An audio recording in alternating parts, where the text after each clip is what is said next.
ঠাকুর একজন ভক্তকে বলছেন, বিশ্বাসের কত জোর তা তো শুনেছ।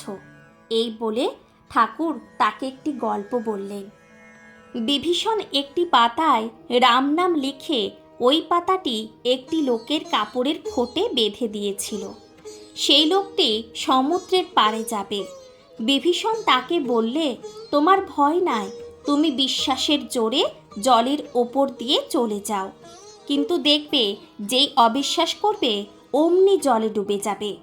লোকটি বেশ সমুদ্রের ওপর দিয়ে চলে যাচ্ছিল। এমন সময়ে তার ভারী ইচ্ছা হলো যে কাপড়ের খোটে কি বাঁধা আছে একবার দেখবে। খুলে দেখে যে কেবল রাম নাম লেখা রয়েছে। তখন সে ভাবলে, এ কি, শুধু রাম নাম একটি লেখা রয়েছে।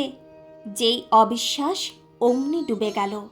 যার ঈশ্বরে বিশ্বাস আছে সে যদি মহাপাতক করে, গো ব্রাহ্মণ স্ত্রী হত্যা করে, তবু ভগবানের এই বিশ্বাসের বলে ভারী ভারী পাপ থেকে উদ্ধার হতে পারে। সে যদি বলে আর আমি এমন কাজ করব না, তার কিছুতেই ভয় হয় না।